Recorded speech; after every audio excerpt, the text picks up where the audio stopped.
What is going on, everyone? Welcome back to the 9th episode of Cinema Kings. I am Noah, aka TCK Films, and of course, I'm joined by my co-hosts RJ and Darius. We're back. You know, it's been a month.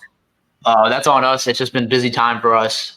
But luckily, nothing too crazy has happened besides up until like this past week or two, which is what we will be discussing.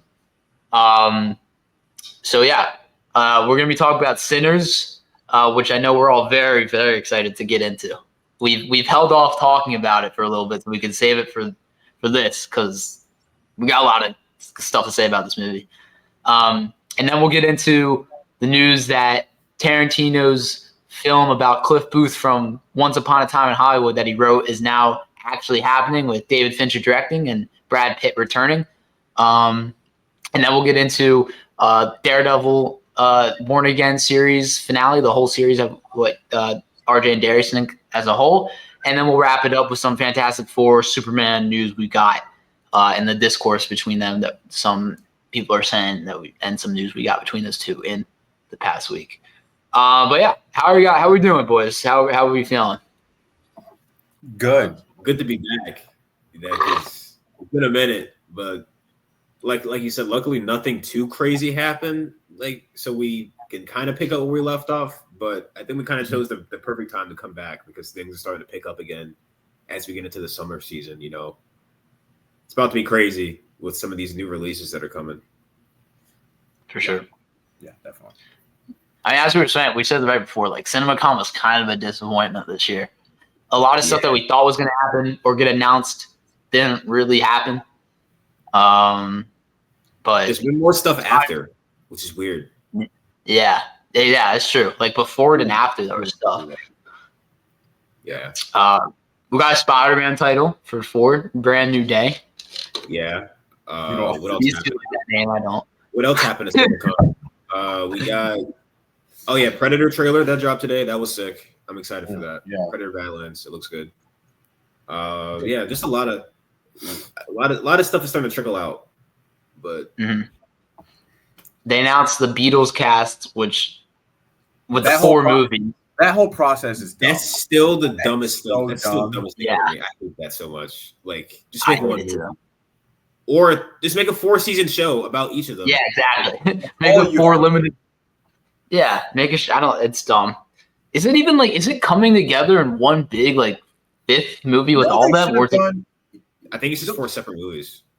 Yeah, it's 4 separate movies and it comes out on the same day. So it's like they're doing a binge thing which is stupid. It comes out on the same day? Yes. They should have done, they should have put this on HBO or streaming or whatever, and they should have made it into a show. With it would have been a great idea for a show, 4 seasons about each of them. That'd be pretty cool. I would have watched it, but I'm not gonna watch. They think I'm gonna watch 4 movies about. I really only care about 2.5 of the Beatles. I don't like. Yeah. That's. I don't know. The same thing's gonna happen in each of the 4 movies because they're a group for most of their careers. How is it gonna work? Not to mention Sam Mendes has a mixed filmography to me. I like some of his stuff and some of it I don't. So I don't know. It's just a weird idea. But maybe it'll work. Isn't he supposed to do a movie with Didn't he? I'm pretty sure he got signed on to do another movie while he's doing this. So it's I don't know how that's gonna work. Because is he directing all 4 of them? Yeah. I would assume so. Jesus Christ. I don't see it working out. It doesn't make sense. Are they going to be in each other's movies? In that case, why make it a separate movie at all? Yeah. They have to be in each other's movies. They're a group. Yeah, right. Their peak of the Beatles is them together, their life. I don't see this working out. This is one of those ideas in the industry where it's just it sounds good on paper, but you think we're trying to be different. That's what it is. That we're trying to be different type of energy. That's what it is. It's because and we know that it's just gonna be the typical music biopic. There's just gonna be 4 of them, which I guess that's different, but it's gonna be the typical same music biopic of this person on the rise. they're dealing with their fame, and then oh look, they're doing drugs now. Like that's every music biopic ever. Like that's what it's gonna be. We just keep on. It's like it's recycled, and we keep on. It's Oscar bait. Like it's just the same thing every time. Giving it to everybody. To me, the only one besides like the whole group getting a movie, the only one interesting enough to get a whole movie is John Lennon for very obvious reasons. Even Paul McCartney, who is one of the greatest artists ever, still, how interesting is his life to get his own movie? You know what? Listen, if they want to keep, they're going to keep doing biopics. But if they really want to like give like figures like in Hollywood or whatever or music industry, give them movies, they need to go in the WWE world and give some of those guys some movies. I'm gonna be real. Those are actually interesting people. I've been watching I've been on like a binge of watching like wrestler documentaries, and after watching one like today, Randy Orton would be a good one. CM Punk would be a freaking amazing one for obvious reasons. Like they should go into that world, like do that. Like there are musicians out there that would have interesting movies. They just don't like. Michael Jackson getting a biopic, that makes sense. Like that dude had a crazy life. And honestly, like I think his life might be too crazy to fit into an actual movie. That might need to be a series. I was just about to say, like, his life is crazy enough to have 2 movies. Yeah. You can have a Michael Jackson trilogy too. Michael Jackson trilogy if you wanted. Like you can have a trilogy about Michael Jackson. Like the Jackson 5 years, his career, and then like stuff happens after his career. Like you could have a whole trilogy based on that. And like there's Prince. Prince is another one where he had a crazy life. Who else? There's someone else. Think Sinatra. I don't know how that doesn't exist yet. Well, Martin Scorsese was. Yeah, with DiCaprio. He's got too many projects lined up right now. He's only getting older. Yeah, like he's got to pick and choose. Like, don't be saying. Like he's doing the movie with The Rock.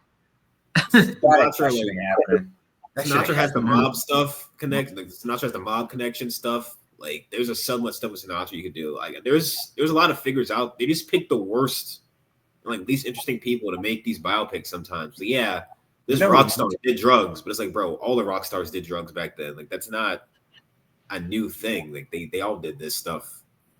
Mm-hmm. I mean, I don't know. Trent Reznor would be interesting. Yeah, that'd be sick. I watched that. Yeah, 9 Inch Nails. I don't think he'll do it though. I don't think he'll sign off on it. I mean, there's like Aaliyah. That'd be a sad movie, but you could do Aaliyah. There's a lot of people that they just Tupac. I mean, they tried, but that was awful. They need to put that in the show if they're gonna do that again. Put that in he's too crazy for a movie. Yeah. But yeah, we'll see how that goes. I can't see it going well as of. Nope. What is it? I don't have any faith. And if it flops, you're not gonna have 1 flop. You're gonna have 4 flops. Which same thing. That is pretty. I didn't know it all comes out on the same day. That is insane. Yeah, they're doing a binge thing. They're like, okay, you see this one and you see that one. Like that's what they're trying to just make a show. They all have to be filmed at the same time too. Yeah. How long is that gonna take? Jesus, 4 2-hour movies? A little bit. It might take him 3 years or 4 years to film all that shit. Because if you want them to meet that release date, all 4 of them, like, we're gonna have to be like, okay, one's today's schedule. We filmed this scene from the McCartney movie. How do you keep up with that? You film that one. I don't know. Like, are the same scenes gonna happen in all the movies? Because like they have to. Like, if there's a scene with like the band arguing. Are we gonna see like one perspective and the next movie just see the same argument but in someone else's eyes? Like, why would I want to watch that? Headache, bro. I can tell you, I'm not watching all 4 of them. I'll watch the John Lennon one, maybe the Paul one, and maybe the Ringo one because I like Ringo. But like Ringo is straight to digital. Yeah. Sorry, George. I mean, I like George, but come on, man. Yeah, I agree. Yeah, but anyway, let's get into the main course, the main thing we want to get into. Last week, I think like a week ago from tomorrow, we watched probably No, definitely one of the best movies of the decade thus far, if not the best. Ryan Coogler's new film with Michael B. Jordan, Sinners. I mean, let's just. Right. I mean, we all knew seeing the reviews for this movie, seeing the trailers, like this movie was going to be good. But I couldn't even imagine it was going to be as good as it was. Yeah. I mean, we'll go one by one. I guess I'll start. It's just so refreshing to see such an original film, totally original. This is not from a book. It's not from a previous movie. It's not from a show. It's not from real life events, really. It's a totally original film, and it feels like almost like an independent blockbuster. You know what I mean? Yeah. Like all the things that make like an independent movie work, but it has a big budget and it works like a blockbuster in a good way. I said this to you guys, and I said this to my friend who I saw it with, and he agreed right after. I was like, that's just one of those movies that you feel inspired by. Like you just want to go make something right after that. Because it was so well crafted and on every aspect of the film, technical, what we see on the screen, everything.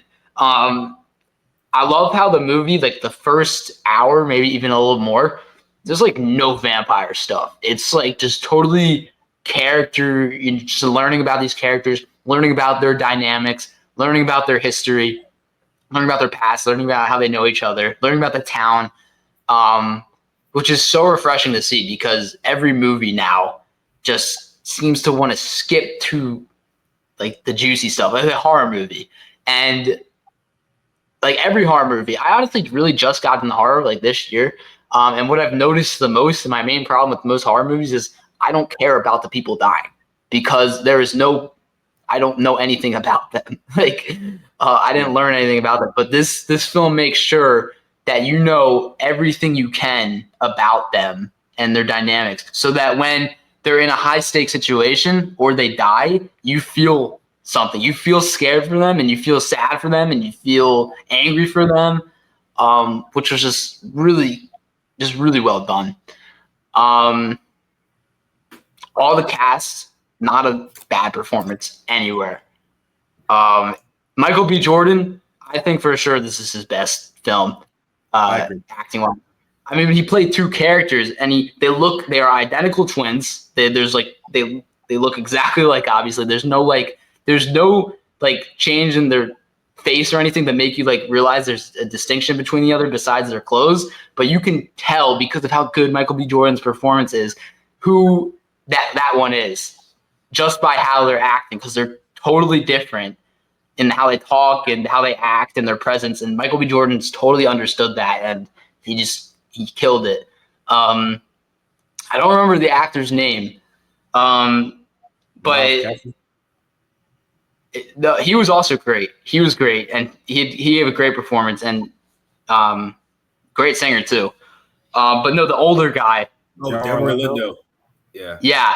Well, he's British. First of all, he's British? What? Yes, he's British. Yes. Are you sure?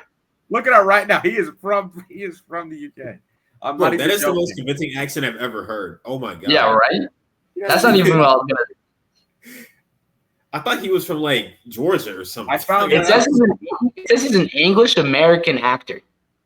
Well, he's probably got like English born American, yeah. He probably was English born, yeah. Because he doesn't talk like he probably has like his mom was probably British and his dad was like whatever. Yeah. But he was also a standout in this film because this film is also really funny. Like there were some funny ass. Yeah. There are some funny ass lines in this movie, mostly from him and the way he delivers his lines. And I was not expecting there to be as much comedy as there was. It really worked. I was like constantly laughing out loud during this movie. And he was great. Haley Steinfeld was amazing. Yeah, Josh Allen. Did you see what Josh Allen said about it? He was at the premiere. No, I didn't. he said like he was like, yeah, it was a totally different world. Yeah, still in the Wars MVP. yeah, you're damn right. But yeah, she gave a. I wish we got more of her. She's really not in it as much as she is marketed around, which I understand because she was one of the main selling points of the movie because she's a very popular actress. But everything she got, she was amazing. The way she talked, her presence also, a totally different performance from anything else we've seen her in. And she's definitely got some range, and she shows it off in this film. The score is absolutely and the music, the original music, it's great. What's the guy? Ludwig. I'm gonna Göransson. butcher his last. Yeah. He just continues to prove why he's probably will go down as one of the best scorers in film because he always hits in Creed and Black Panther and this Oppenheimer, yeah, of course.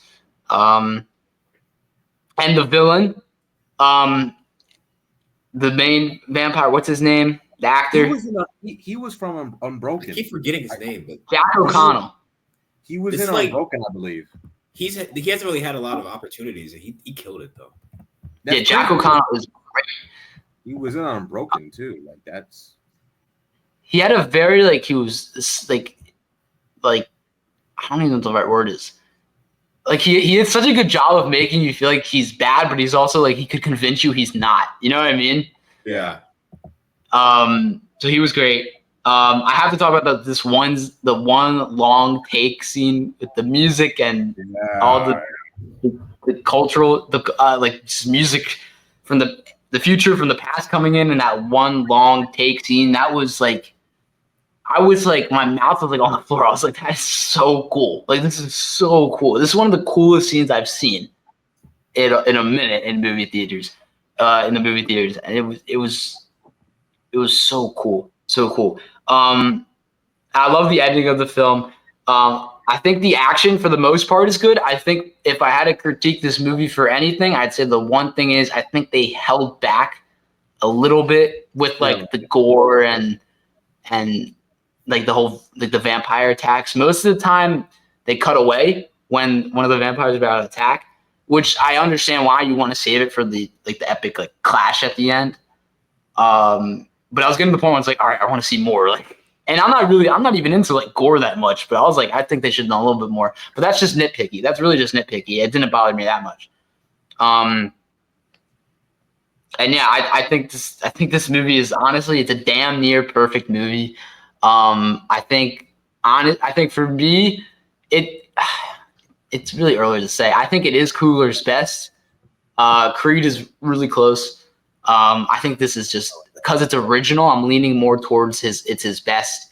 And I'm honestly thinking it's the best of the decade so far. I might be putting it above Oppenheimer. I want to see it again. Oppenheimer wasn't really a movie where I was like, I need to see that again. This was a movie where I was like, I want to go to theaters and watch this again in IMAX. Make sure you watch in IMAX. You will totally miss out if you don't see it in IMAX. And yeah, just props to everyone a part of this amazing film. 10 out of 10. Great film. Great film. Ever since I walked out of seeing this movie, I've had the biggest smile on my face. I've been posting nonstop about it on my story on Instagram. It was cool because Ryan Coogler's company liked me reposting one of it. One of them was cool. But everybody, if you know film and you're in the film world, you know that Ryan Coogler's talent is a very talented and underrated director. With Fruitball Station, Creed, Black Panther, and now this. This movie puts him in the best director conversation. He's up there with Nolan, Denis, the Edgar Wrights, maybe not all time with a Nolan, but just current, right? If we're talking current, he's top 5. You got to put him in that conversation. he pretty much, this was like a statement film from him, you know, like this is like, you could tell this is like a passion project the way he's talked about it, and it's very close to home for him. And the way he uses music in this movie, him and Ludwig, is just fucking fantastic. Using like blues music and touching on certain themes, and about, especially with Miles Cadden's character. To me, he kind of is the character. He's not like the main character like a Michael B. Jordan. Like, he's not like the number one lead, but he, as far as the story, he's a story's lead character in my opinion. Like, he kind of Like, like it revolves around him. yeah, Like, he's like the centerpiece. drives a story for like his character, like what he wants in life, and he pretty much, you know, he's got like a combo with his dad, you know, he's got this reputation as like a preacher boy and stuff, and his dad is like, you know, you shouldn't hang out with, you know, the twins and stuff like that. Like, he didn't really outright say it, but it's like, you know, you can see like, you know, the lines of like, yeah, you could tell like his dad doesn't want hanging out with like, you know, the twins. And his character like really resonated with me a lot, because he is looking for something in life that his father definitely doesn't approve of. And there's a lot of themes in the movie, but that one in particular resonated with me a lot, because there is a it's gonna ruffle some feathers that are like in, you know, like in religion and stuff like that. But you know, there's stuff that's looked down upon people with, if they have other interests, you know, with music and stuff like that. And I like how he uses culture with it. Delroy Lindo was a scene stealer. He is so freaking funny in this. When he says, I forgot the concept of the scene, but like when they're talking, and he's like, "I'm not drunk right now." Like, Haley Steinfeld really surprised me, like how good she is, and like how much rank, because she's like one of those actresses that like you see her, you know how good she is, but she doesn't. I feel like this movie kind of like really showed her true potential. But her chemistry with Michael B. Jordan's like really, really good, and it was I forgot which. Yeah, too good. I forgot which twin was it. Was it Stack or was it Smoke? With that she was with. I forgot the name. It was Stack. Yeah. Stack. Like when he tells her like why he's not with her, like, I mean, why he keeps pushing her away, and like it was a low-key kind of a tearjerker. Like, gets you kind of choked up. And like she like really like pushed that scene and stuff. And I love the scene with Smoke and Miles Cadden's character, where he's like telling him like, I want to leave and I want to do my own thing, and you know, I want what, it's kind of like the classic trope of like you're looking up at like one of your family members, like, and he's got it all and you want that life, and then like he tells him like he pulls a gun on him, and he's like what, like Michael B. Jordan was asshole in this movie, bro. Like, those twins are dangerous. But one of the things that I really, really love, that it touches upon, like, you know, the racism in that era, but in like a story way, if that makes sense, where it's like it really does serve the story, and where he taught, and if you know your history, like, you know, like if you're black in that era, and you got a bunch of land, and it was white people that sold it to you, something was off, like, you know. And I love how throughout the film, like, people close to the twins were like asking, where the hell did you guys get this money? Who, what? Like, like they're like constantly asking them, like, how did you guys get this money? And then like with the twist at the end, it's like, that makes perfect fucking sense. Like, like, this movie low-key reminded me of From Dusk Till Dawn, if you ever, any of you boys ever seen that.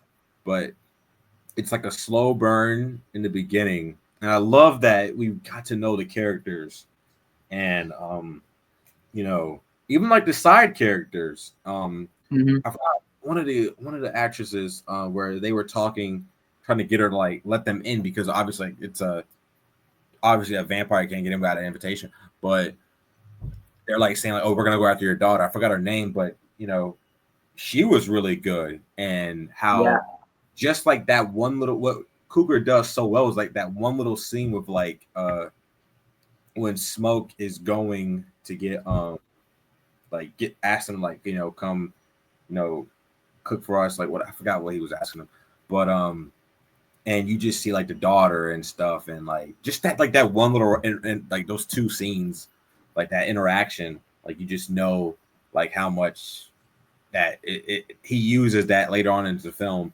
And I really love how Cougar uses like certain tropes and with vampires with like the this is like my favorite use of like the classic, oh, they can't get in without an invitation, because like they literally keep trying to get in, and like Cougar's like very clever with how he uses it, especially with the cornbread guy, right? That was funny. Where you're like, we should be kind to one another, and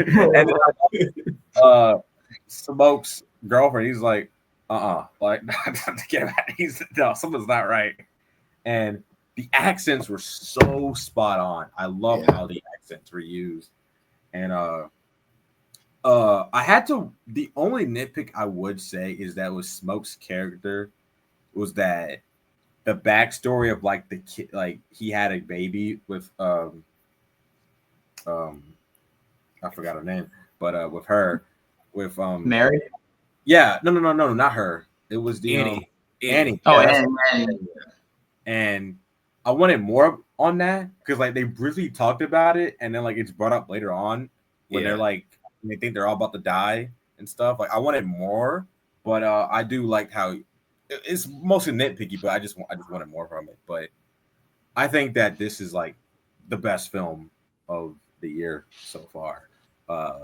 It is really, really good, and like Cooper was already like in my top 10 favorite directors. This makes me like he's top 5 right now. Like he's just I cannot wait to see more from him.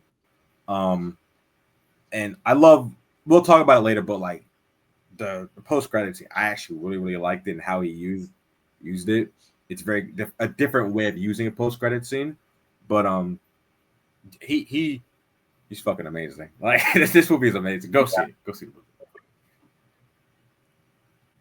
All right, so we all saw this on the same day at around the same time, I think. So yeah, like, so, yeah. unintentionally, because we're not even in the same place. But it's like we all went to go see it together because like at around the same time in the group chat, we all were just in awe of the movie. Yeah, like that was. But yeah, dude, like as I knew it was going to be good going into it because Ryan Coogler so far has not made a movie that I don't at least like. Fruitvale Station is an amazing movie that I will probably never watch again because it pisses me off. It's too real. Like it, and that was his debut movie. Like amazing film, doesn't get talked about enough. Black Panther and Creed speak for themselves. I mean, amazing films. I really like Wakanda Forever a lot. So like I knew it was gonna be good, but I wasn't prepared for just how dense this movie is. Like it has so much that goes into it. Like it's so rich with like themes and complexity and stuff, but it's also entertaining. Like it's such a balance between those two things that like even people who are not super big into the more artsy like films love this movie. I haven't met anyone who doesn't like this movie because he struck a balance that I think like even some like of the best directors struggle with. Like there are some Scorsese films and some Tarantino films that like are made like certain demographics, like people like us, we like them because that's the kind of films we go into. Like we know what to expect from them. We're like, okay, I can enjoy that, even if it's not for everyone's taste. But like this, it is on that same level, but it's also like a crowd pleaser at the same time. And I think that's a really hard thing to do. and he does it like masterfully here. He does it really in all of his films, but this is like the one where it's like the clearest. The one thing I really like about this movie, this is gonna be a weird comparison, but stick with me. It has this like Star Wars thing where the world feels. I'm just talking about A New Hope here, where like once you're introduced to the characters, the world feels super lived in. Like it feels like these characters have had lives outside of the main plot that we haven't seen before, like before the story begins. That's a big problem I have with modern movies. A lot of the time, it feels like the characters have no lives outside of the plot. Like it feels like you just they don't feel like real characters. They feel like functions of the plot a lot of the time, and that's in a lot of movies. Especially horror movies. Especially horror movies. It feels like they just exist to die or to do what the plot tells them to do. But like in this movie, a lot of that from I Know What You Did Last Summer. Seen the trailer. Yeah, like they just don't fill archetypes. Like, yeah, this is the jock character. This is the asshole character. Like, this is the protagonist. Like, but this movie's not like that. Like, you get like all the like the first like hour of the movie is basically dedicated to like learning about the twins and like their life, but it's not like a clunky exposition dump. It's like it makes sense when this stuff was revealed because it's revealed slowly through like conversations with these characters that they know already. And like even stuff about their life, like you hear about their dad being abusive. You hear about like they work for Al Capone in Chicago, which was a crazy thing to hear about. Like stuff like that. They could like, so totally do a prequel. Yeah, I would, dude. Them working for Al Capone. I would watch it. I'd watch it. Like stuff like that. Like Stack's relationship with Mary, Smokes with Annie, like their relationship with Sammy when he was a kid. Like there's a lot of like breadcrumbs, and it gives you just enough information without like it being like an overload. And I think that was really impressive. Like the supporting cast, you learn a lot about them as well. Like you learn about like what Mary's going through. You learn about like Annie and like her and Smoke lost their kid. Like Sammy's conflicts. Like this is one of the best supporting casts I've seen in the movie because you grow attached to like each of them. Even like the girl that Sammy likes later on, who she dies. Pearline, right? Yeah. That was the mayor of Gotham. She was fun. Yeah, that's who that is. That's who that is. She was fun as hell in this movie. I just want to say that. Yes. Yeah, even like you learn just enough about her. You know, she's not a major character, but like you get kind of attached to her, and then when she dies, you feel bad. And I think that's what elevates this movie over like a lot of other horror movies. Is like even like the characters that are really don't do that much, like Cornbread. I felt bad when he died because he was funny. Yeah, he was funny. He was funny. The scene where he's pissing is so funny, and he stops and he keeps. He whisper his name and like Cornbread. So the funny scene is when he, we're there in the fields, and he goes up to him and he's like, he's trashing. He's like talking about his wife, and he's like, hey. I forgot exactly what he said, but it was so. I don't think we can say what he said, but yeah. No, we can't. That's the thing. Like how vulgar this movie is. Like they just say some they don't shit casually. I'm like, Jesus Christ, like, bro, what? But that's like if you know about like Black culture, especially at that time and like where they are, like Mississippi, it makes a lot of sense for them. Like it's authentic for them to talk like that. Like this, like they're cussing all the time. They're talking about sex a lot in a really vulgar way. Like it's like. But it doesn't feel like too much. It feels like real and authentic. And I think I love the way like the vampires are handled, not just in like from our horror fans. I love vampires, always have, but like what they represent. Like I love that like the main villain, him and like the main vampires are Irish, because if you know anything about like race, like the history, like racism. Irish people were not like treated well at all in the early 1900s. Like they were basically seen as like barely a step above Black people on the social ladder. So a lot of the time, Irish people were like alongside Black people, like being mistreated and getting the worst of everything. And like over time that changed, but like it makes sense, like that he was trying to like reach across and kind of like bring them into like form one community. And like Noah said, like he's a bad guy for sure, but like when you listen to him talk, you don't really feel that. Like a lot of stuff he says makes sense. Like he's like, yeah, like the clan is out here and they're trying to kill, like they're gonna kill you guys. And then like I found out I was gonna kill them, but like if we all band together, like we can make sure it doesn't happen. And it's like that's not necessarily the worst thing in the world, but like you know that there's something else more evil underneath what he's saying. But like it doesn't really come across when he's just talking to like Sammy or Smoke or whatever. Like it seems reasonable. And I think he did a really good job of like playing like it's almost like a cult leader where he was like for sure. Yeah. She was like kind of like a Charles Manson. Like he was like super charismatic and like almost persuasive in a way. He didn't feel like like a lot of vampire movies. The vampires are like Lost Boys. I'm thinking about like where they're just like evil and like laughing and like crazy because they're like they've lost their minds. Like he really wasn't like that at all. Even when like they're fighting back and stuff, he feels more sad about it than anything. Like really, we're doing this now. Like I don't know. I thought it was really interesting. And I think this movie should be, unless the scripts from other movies are like crazy the second half of this year, it should definitely be up for best. It should be up for best picture too, best director, but best screenplay for damn sure. Like this script is amazing. Like the themes they tackle, the dialogue's amazing. It's paced like incredibly well. There's like nothing in this script that I think I would really change. I mean, there's some minor nitpicks. Like I agree. I would have liked a little bit more clarity on like Smoke and Annie, like their story. But it seems like they just lost their baby at some point before Smoke and Stack left. Yeah. And like they kind of had a toll in their relationship.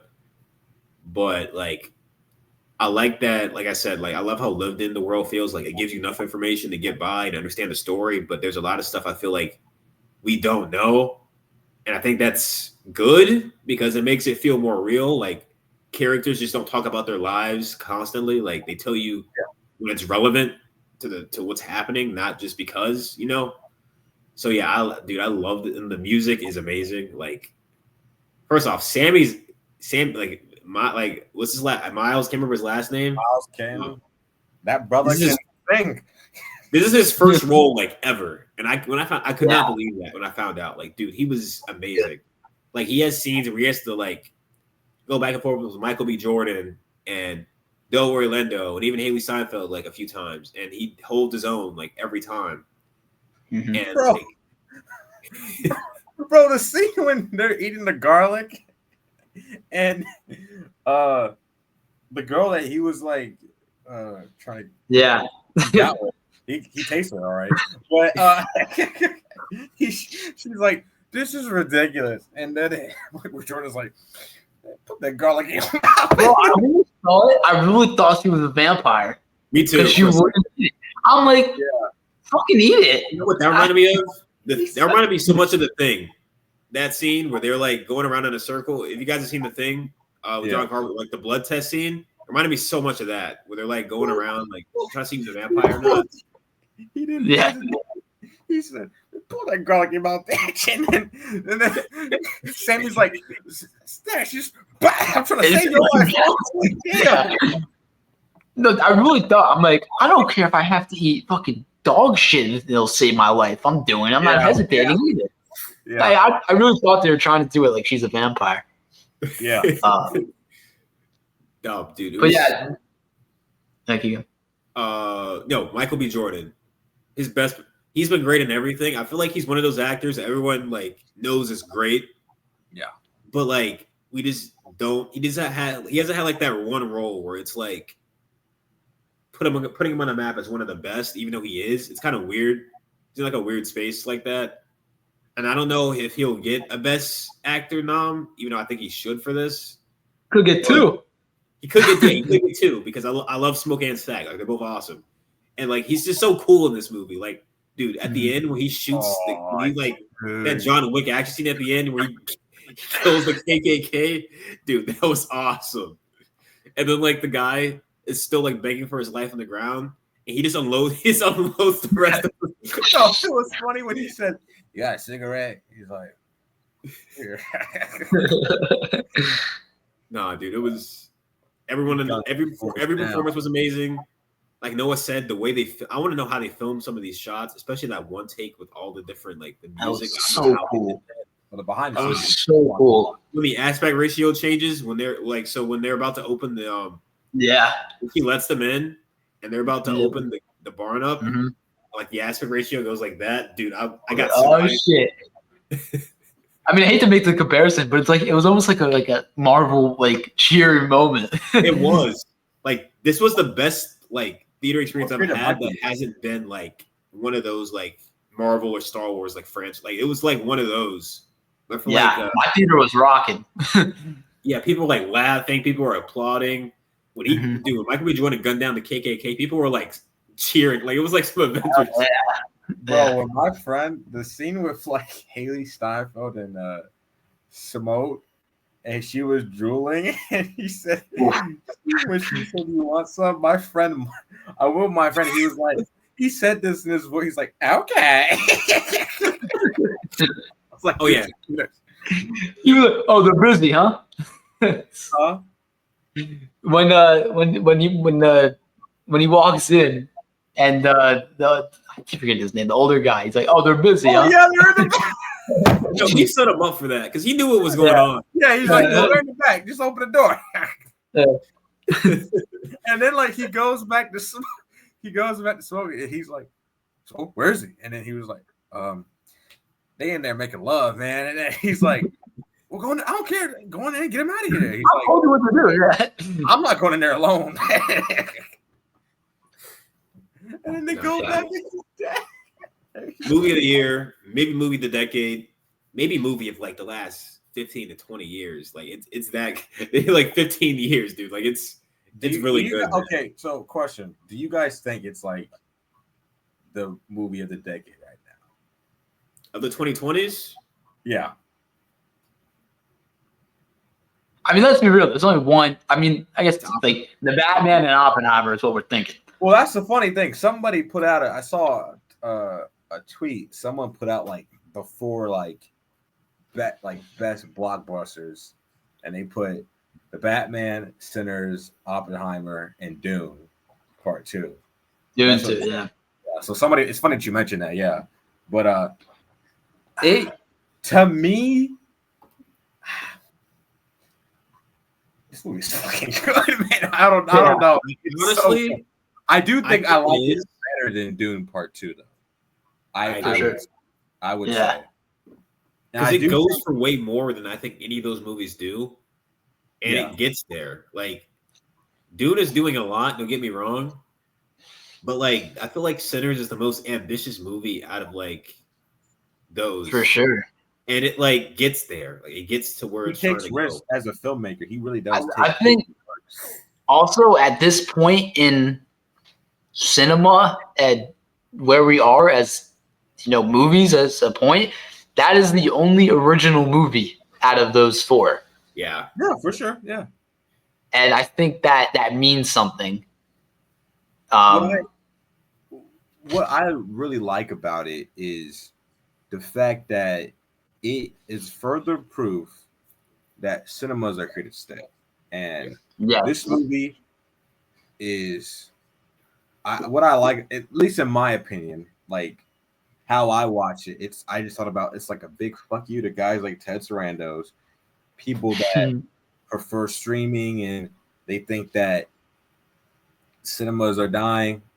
Bullshit, go fuck yourself. Because also Variety, you knew what you were doing with the headline, bro. Don't think I didn't see that, bro. Oh, you're talking about the one where I know exactly what you're like, talking oh yeah, they're like Sinners only made 60 million. It's only made 60 million, here, bro. It's a talk of the town right now. My goat Ben Stiller, Severance came out and was like, what are you talking about? Only 60 million. That's great for an original movie. Yeah, right.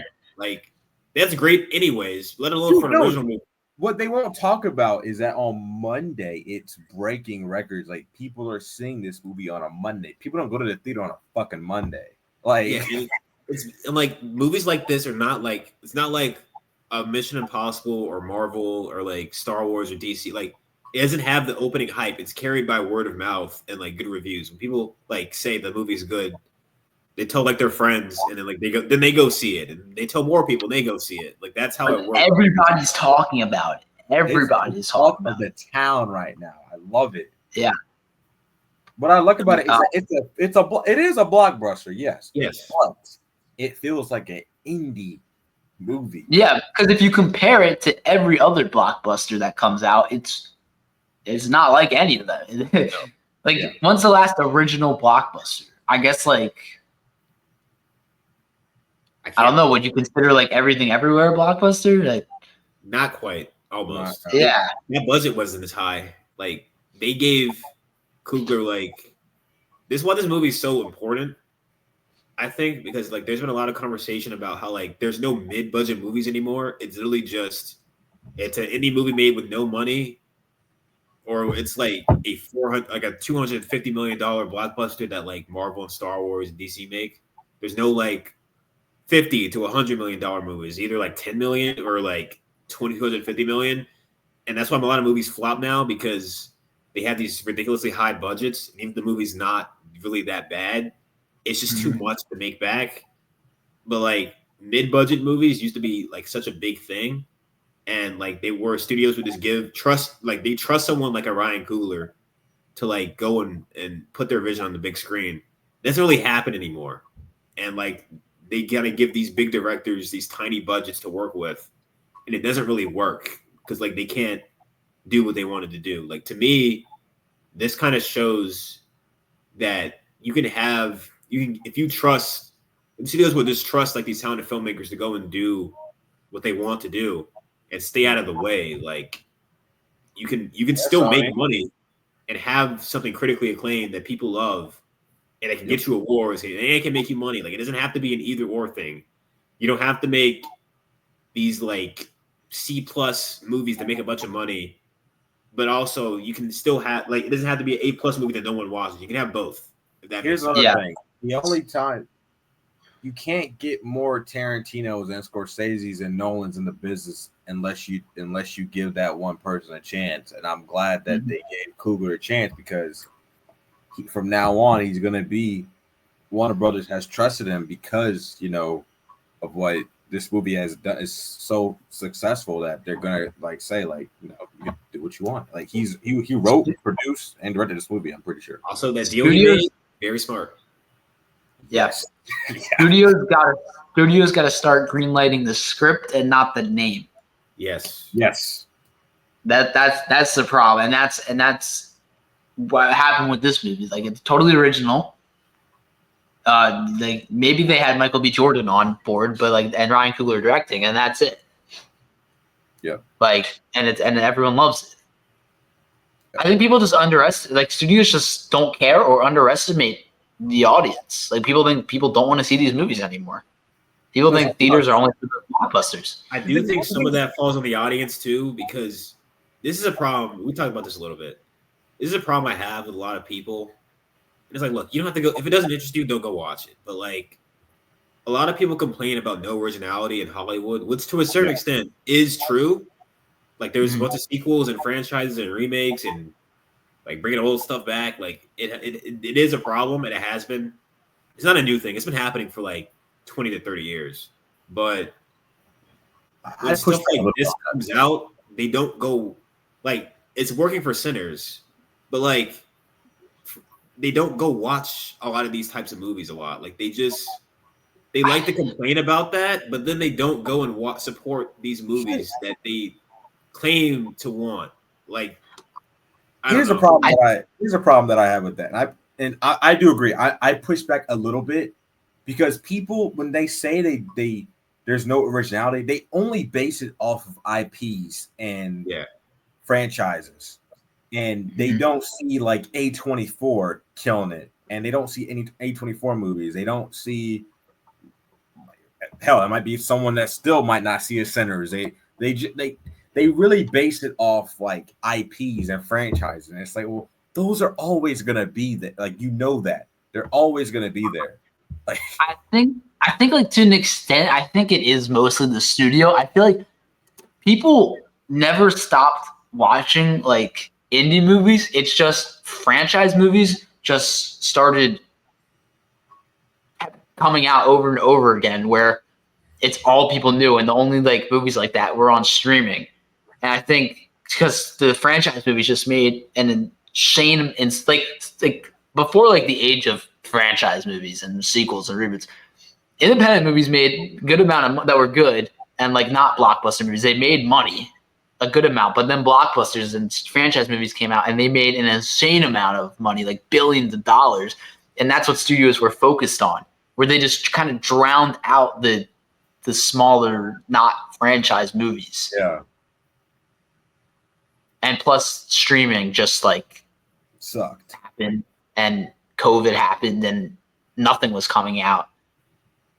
So I don't blame audience for not seeing. I think it's just the studios only care. They don't care. I do get what Darius this discourse like about stuff like this, huh? Yeah, I agree with that. Yeah, I do agree with Darius like on that, because there's plenty of people, and we talk about it, and we're gonna talk about it like DC later. But with DC fans, they're a prime example. They'll say they want this, and then when you give it to them, they don't fucking show up in the theater unless it's fucking Batman. Like that's no, because you even see it with like this is a kind of a left field example, but you see it a lot with animation. Like Warner Brothers released an animated movie, Looney Tunes, The Day the Earth Blew Up or something, like their first 2D animated movie in like a long time, and a lot of people were really happy about it because they're always begging DC, hey, go release these animated movies. Like, we still want to see animation. But then it flopped because no one saw it. And it's like, dude, you can't campaign for something, and then when you get the thing you want, don't go show up, because all you're telling the studio is that you don't give a shit about this. And then when it doesn't make money, it's like, well, like, then what was all this? Not that I'm not on your side about the complaining. I do agree that Zaslav does not respect the animation enough. But, like, you're not helping our case here. We're not going to go watch the movies that you claim to want. Yeah. And if that's gonna be the case, then like, we don't need you like campaigning for something that you're not gonna do. You look a hypocrite, and that's my problem with like a lot of the. I know it's just like people online, but like it's just tiring to see people be like, "Oh yeah, Hollywood is unoriginal now," and then movies like this exist. No one acknowledges them. Like they're acknowledging it now, but like, are they gonna acknowledge it in 2 months? Like we will. People that love the movie will, but like, I feel like the narrative has already been set about Hollywood that it's unoriginal, and that it's going to take a lot of more movies like Sinners to change that. I definitely agree with that. But I think it's just like the studios got people's mindsets to that point. Yeah. You know what I mean? Like, it wasn't like the audience was like randomly like, I don't want to go see these movies in theaters anymore. No, it was, they just weren't happening. You know, like, but yeah, Sinners that was all we have to say, right? You have anything else we want to say? Just fucking amazing. Go watch it. I'm probably going to go watch it again this weekend, probably. I want to do double feature next Thursday. That I'm seeing that, and I'm going to watch Thunderbolts. I'm going to do that. Oh, yeah. That's actually a good idea. I might do that. That's a good idea, yeah. And both in IMAX. Fucking. Yeah. You have to see this in IMAX. You have to. It's made for IMAX, you guys. But yeah, anyway, on to our next topic. Ron Coogler is a goat. So anyway, our next topic. This news came out a few weeks ago, and I was a very happy camper when I heard this news. I was confused. This came out on April Fool's. I thought it was fake for the longest. Yeah, me too. It did come out on April 1st. We were trolling. So anyway, it was announced that what was originally supposed to be Tarantino's 10th and final film, called Film Critic, which was about Cliff Booth from Once Upon a Time in Hollywood, his adventures. It's now called The Adventures of Cliff Booth, and right? Something like that. But now it's Tarantino's script that he wrote, and David Fincher directing it. And if you do not know, I love Once Upon a Time in Hollywood. I've got the poster up right here. It is a top 5 movie of all time for me. It's a movie I've seen the most. I love it's quick. I love the vibe and tone and the characters and the feel and that era. and just Tarantino, everything about it. I love it. And Cliff Booth is one of my favorite characters ever. Brad Pitt, one of my favorite performances ever. Oscar-winning performance. And that was the one thing about that movie. I was like, I need to see more Cliff Booth. Eventually, it's never going to happen because this just doesn't happen for this type of movie. But it's happening, and I am beyond excited. Even though it's going to be on Netflix, which is a little concerning. But like that. You got Tarantino. Thoughts on that, dude? You got Tarantino writing it and Fincher directing. It'll still be pretty hard to mess it up. At least in my eyes. Hopefully not. But yeah, I'm really curious what they're gonna do. I hope they dive in. I'm such a nerd of this movie. I read the book for Once Upon a Time in Hollywood, which Tarantino wrote after the movie, which just dives deeper into all these characters in the world. And there's some really interesting stuff they talk about Cliff Booth's past that's not in the movie, or it's briefly mentioned in the movie that they're gonna dive into, which I hope they get into more. But also I hope we see more of Cliff, what happened after the events. And I'm just excited to see, like, because they'll be going into the 70s, really. Because Once Upon a Time in Hollywood what is my camera doing? In 69, so it's going into the 70s, which is when film really starts to change. So I'm really excited to see not only the characters come back, but how David Fincher takes on the 70s film era in that world and Hollywood at that time, and how Hollywood's adjusting. Because 69 was the last year they consider the golden year of Hollywood. So I'm really excited to see more of this world, even though it's our world, but with the David Fincher twist, with Tarantino writing it and Brad Pitt starring. I'm curious if DiCaprio is going to come back as Rick Dalton. I would love it. I don't think he'd be in it that much. That might be the issue. If he's not in it that much. Yeah. I don't think they need him, though. I think because Cliff Booth just stole the show from DiCaprio in Once Upon a Time in Hollywood, that he can carry it on his own, and his dog, of course. Oh, we gotta bring Randy back. We have to bring Randy back. Yes. But yeah, we don't know much yet.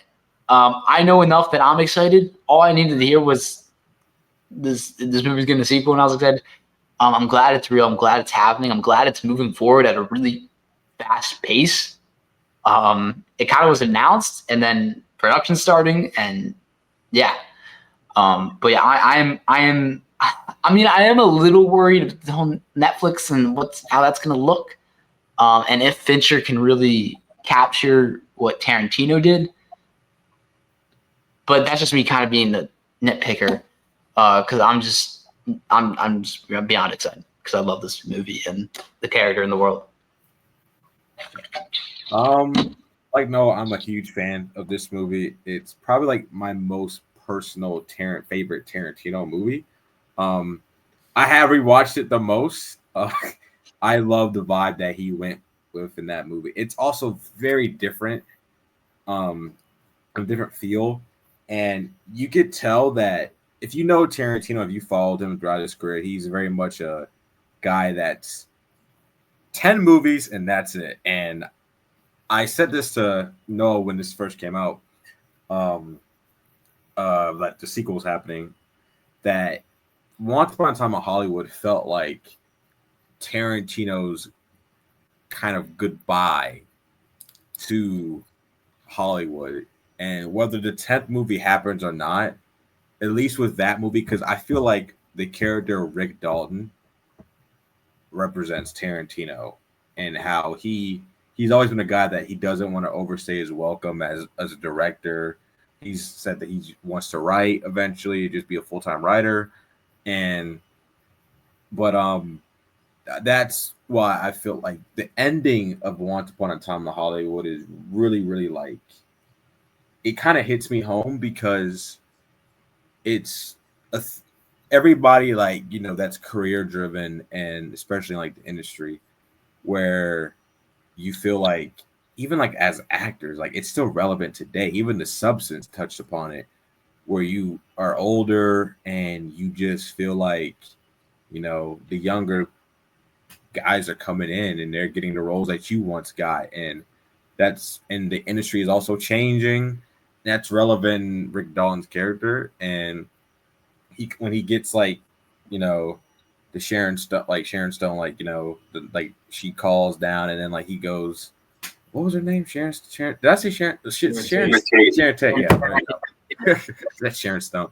And he like goes up. It kind of like it's like his hope in a way, but it's a very like I kind of think of Once Upon a Time in Hollywood like it's a funny movie. It's a love letter to that area, that era of Hollywood, but also like it can be sad in a way, especially like the ending. Like I kind of like got teary-eyed when I first watched it because it's like I love their relationship between Cliff and Rick, and for all we know, that could have been their goodbye. We don't know. Like, but with regards to like this sequel or spinoff or whatever you want to call it,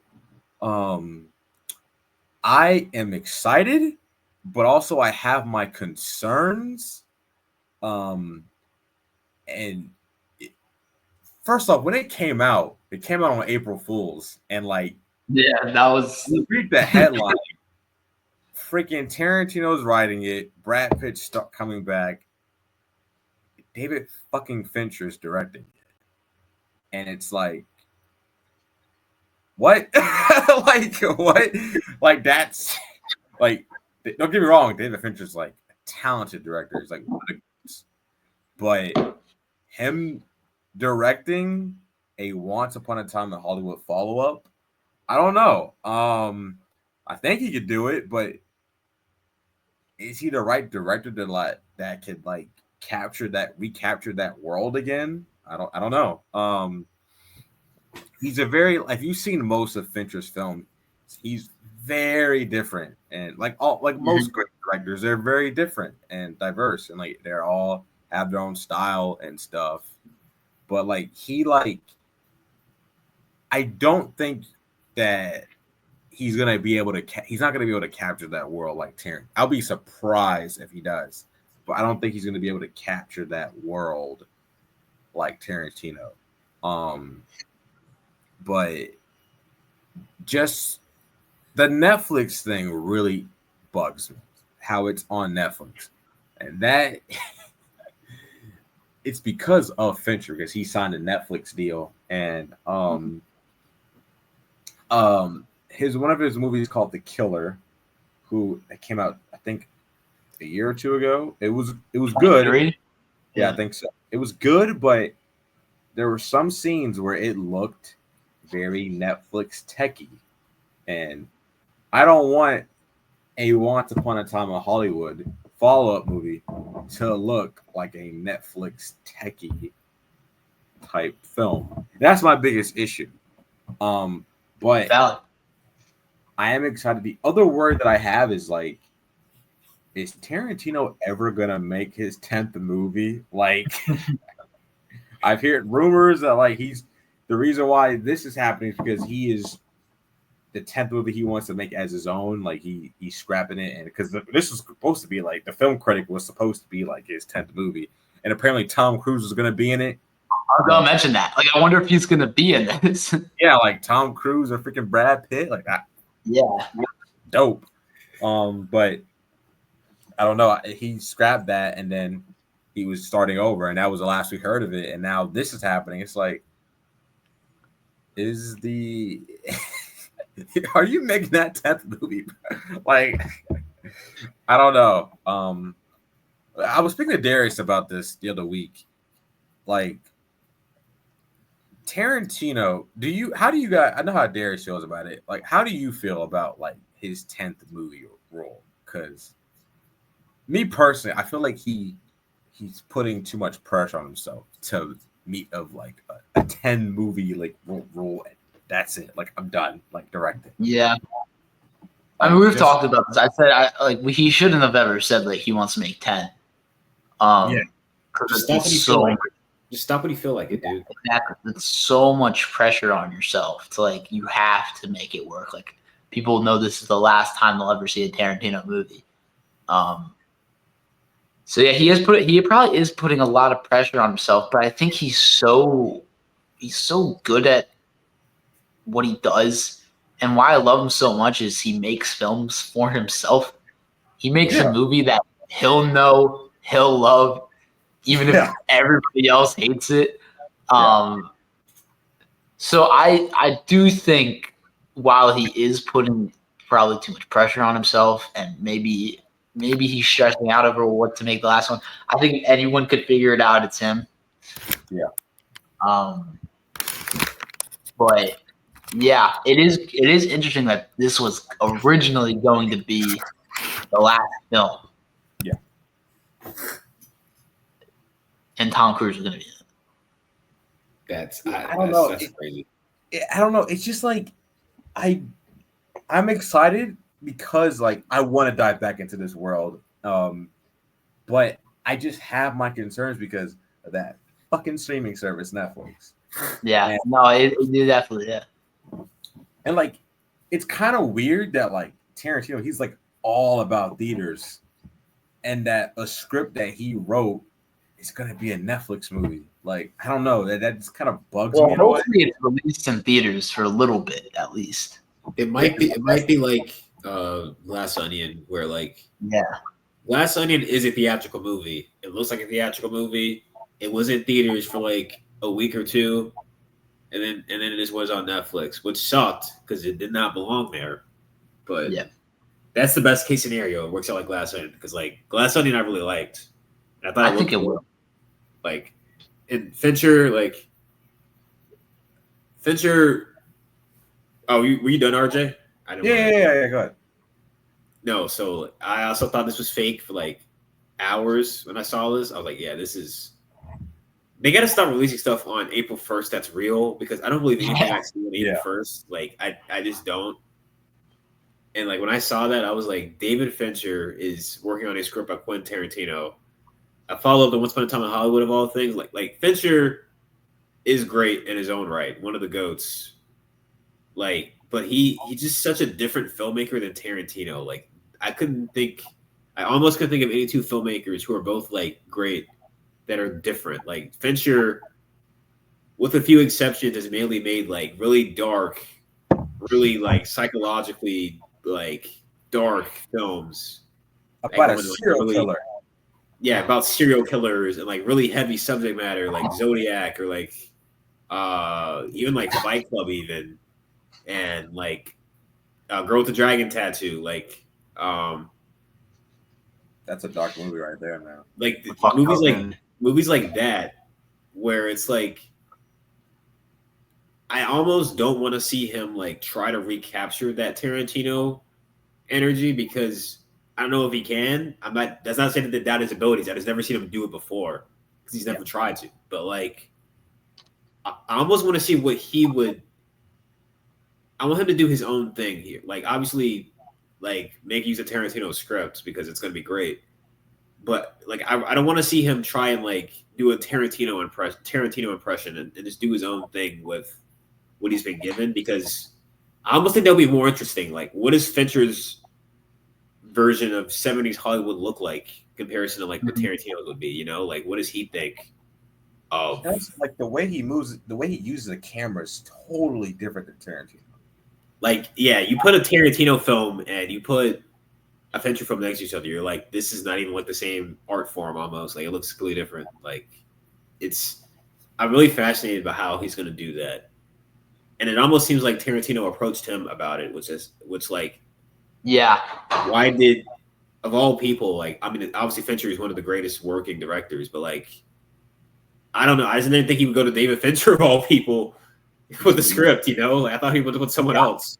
I was gonna say, like, I don't think Tarantino, like, who like treats his scripts as like his children, would hand it off to anyone. Like, I bet they've had meetings and sat down, and Fincher told him his ideas, and Tarantino must have loved it enough to give him his idea. And it makes sense. Like, they're peers. Like, they're of the same, like, they've been contemporaries. Like, they're of the same generation. They have respect for each other naturally. Like, they both made some of the best films of the century. Yeah. So it makes sense.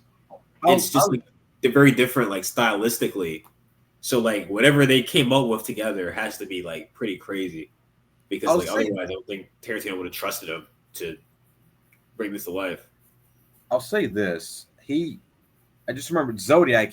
Venture did a great job of like capturing that vibe. Yeah, in that time period about it is the same era. That does make sense. Yeah, Yeah. the 60s, 70s. Yeah, that's a good point. It was a lot darker than like Once Upon a Time with Hollywood Yeah, is. But that's the thing. It's like yeah, that. Like he's. but that might be the point. Like I don't know. But It's also, just he uses the camera like in this dark. like I said, like if they go into more of Cliff Booth's past, which is really dark, and unlike golden era Hollywood, it would work. But also in terms of the 70s, what another reason what makes Once Upon a Time in Hollywood work so well is Tarantino's got like the references in there, like from the smallest thing, to the biggest thing. So I feel like Fincher's got to be like some 70s. He just loves it as much as Tarantino like knew the 60s like by like the back of his hand. Like that stuff's got to be in it too. It's not just like Cliff Booth. It's the tiny stuff like the because what people love about Once Upon a Time in Hollywood is essentially a character in the movie. Yeah, and that's also why that works so well. And you're gonna need to carry that over.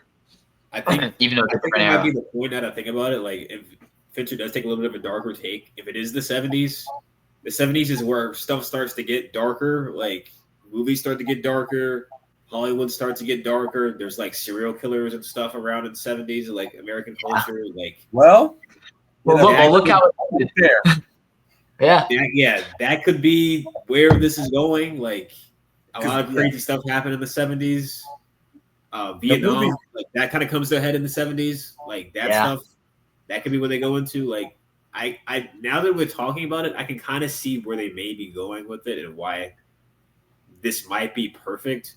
But I do agree, I'm gonna have to see it to like conceptualize it because like it just sounds crazy on paper. And also like I do agree, I'm not really worried that the film's gonna look bad or like anything because of Netflix. I just don't think like a David Fincher directed and Quentin Tarantino written movie does not belong on Netflix. Like in principle, like that should not be on Netflix. That to me is not to insult films that are on Netflix. I think there's a lot of films on Netflix. They should not be on Netflix. Carry On should be on Netflix. Glass Onion damn sure shouldn't be on Netflix.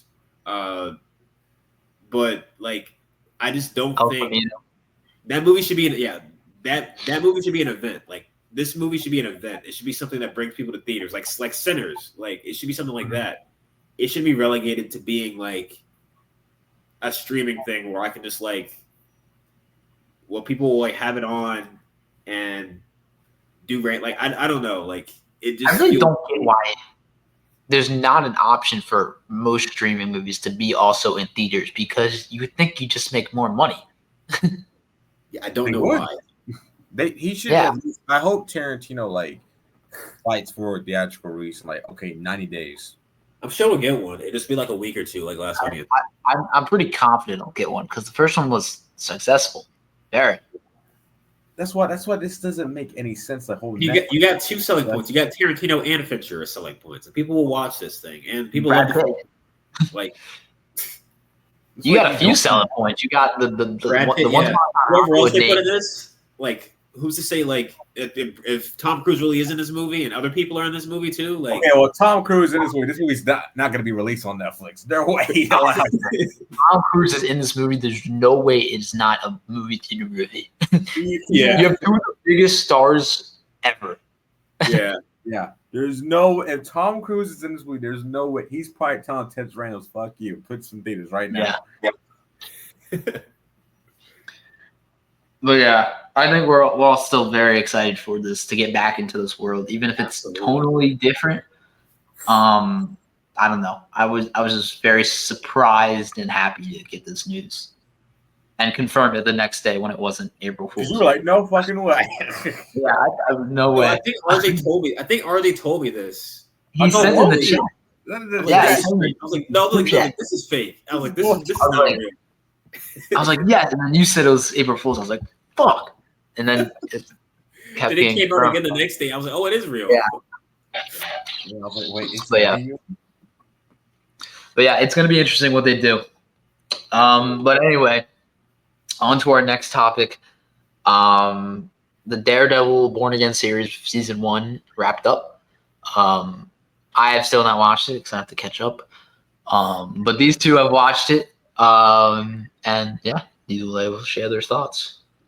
All right. So the first season of Born Again, it was one of those seasons where it's that motherfucker just left. I'm still here. One of those seasons where it's where you could tell it's an overhaul, and so much shit has happened, and it still somehow becomes good. Somehow it's still enjoyable and it's good.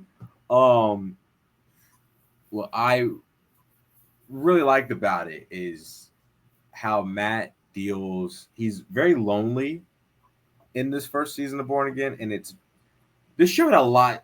It had a lot to prove, and it had a lot to live up to with the Netflix version. And people were like, it's Disney Plus. They're not going to do that. They're not going to do this. Boy, oh boy, and especially in that final episode, they don't pull any punches. Like, geez, he did it. They did it. Like, I mean, they did some stuff Netflix wouldn't do. It was like, that's what I'm saying. Like, oh man, this is how you do a proper setup season. Now, yes, it was overall. Yes, this season does have issues, but this is how you do a proper setup season, because what they do in these last 2 episodes is some of the best that Marvel has done. Period. Where there's a lot of memes about certain characters not showing up, like Spider-Man. I've seen it every day, but with John Bernthal's Punisher, he is so freaking good as this character, and he is a scene stealer. A nice cup of coffee solves everything. Yes. Why are you saying that? I don't know why, but he's like, it was so funny because like that same day I went to go see The Accountant too, and then I went home and I watched Born Again. You just had John Berthal day, didn't you? John Berthal day, and he's just so freaking good. Let me tell you something, Red. When these cops come, I'm not paying patty cake with these phones. What about him? Was he worth it? What about him? Was he? But I like that you don't get a lot of Punisher in this season, but when he's there, he's effective and he drives the story. And what they managed to do with the new creative team, they managed to use this stuff with the White Tiger and bring it back. It's how Matt that scene where the cops invade his house, his apartment, and he's talking like the one cop, and he starts getting flashbacks of everything that's happened, and he wants to unleash on that mofo, and then Punisher's do it, Red, and Matt's no. This season, it really, say what you want about it, Disney Plus, whatever. But it really does push Matt.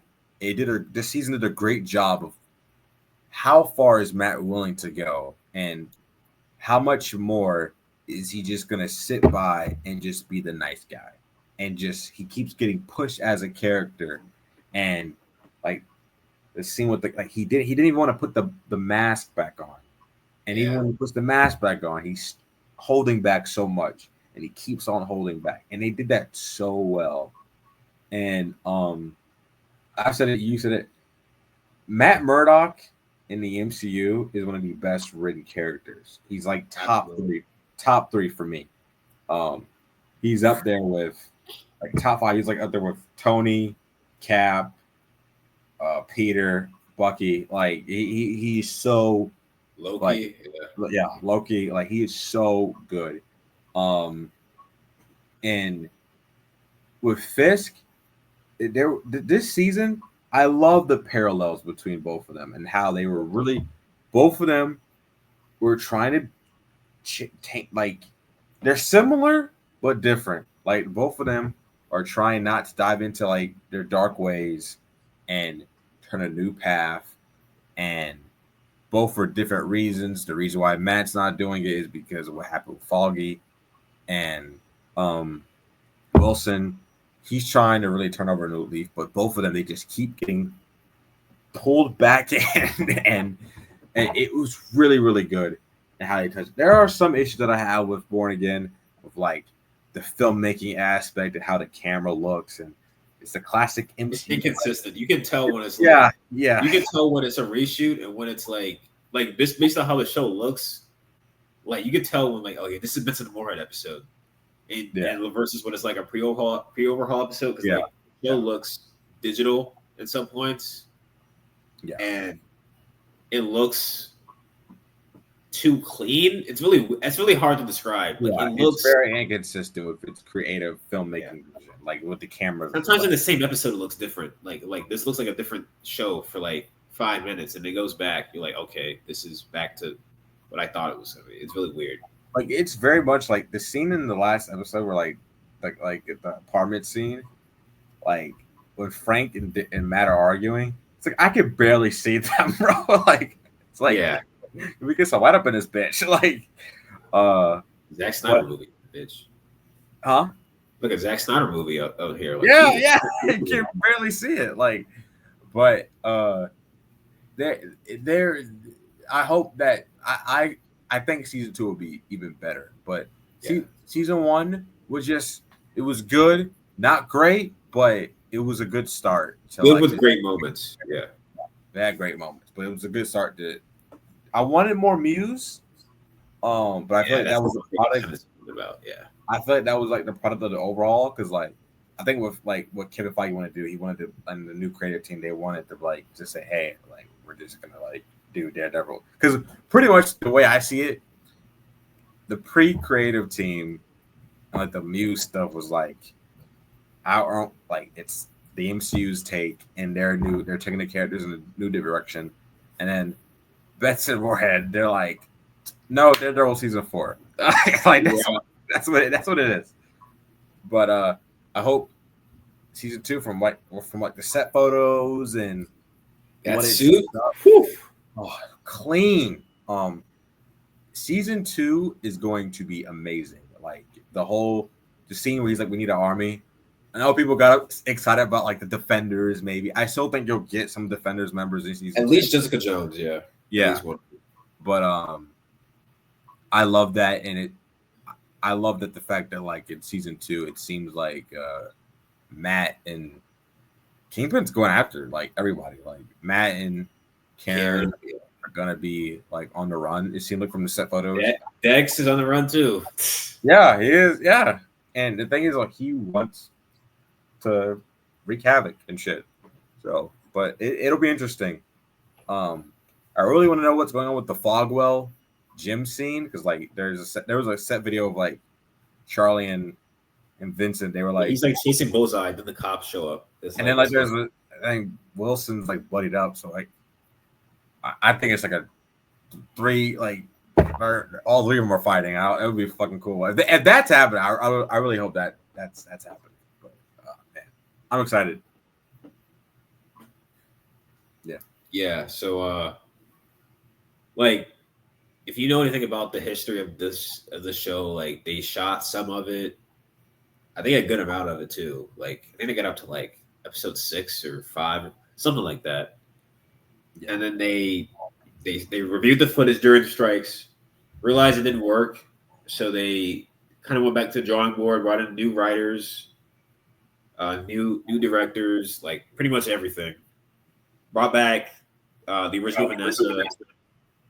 Basically scrapped not scrapped, but like retooled the entire show. Wrote a new pilot. So like when I heard about that, I was excited that they are leading more into like the old, like the Netflix Daredevil, as you said. But like I was also concerned because whenever you do reshoots like that halfway through, you end up like with the Frankenstein's monster. You can end up with the Frankenstein's monster of like a show or movie. And this is that to a certain extent. It is, yeah. It's not as bad as I thought it was going to. Like it wasn't like the pre-overhaul stuff was terrible. It's not like Brave New World. Yeah, like the White Tiger stuff, which was mostly pre-overhaul. I think all of it was pre-overhaul because the actor sadly passed away. Yeah. But I thought that stuff was really good. Like I thought that was some of the best stuff of the season. Like Matt, like I completely agree about Matt's arc, and I like that Matt. The whole show is like trying to solve problems, like the way Foggy would have wanted him to do. Like he was like trying to use the law and the system to find justice. Like he's trying to help White Tiger out by being his lawyer and getting him out of the situation, this unfair situation he's in that way. And like it didn't work. Even when it did, he thought it did. Like he outed his identity and like it's like, yeah, this guy's a great guy. He helps people and stuff. It still ended up not working because White Tiger got shot and by the dirty cops. And it's like every time Matt tries to like help people through the law or put people away through the law, like bad people away, it doesn't work and it tests his patience. And it's like it's like Daredevil's he's being tempted by like fate to become Daredevil again because that's the only way he knows how to get justice. And I love that this show kind of asked the question about what being Daredevil means to Matt. Like, is it his way of getting justice, or is it his way of like his outlet for his anger that he can't express? And it's kind of both.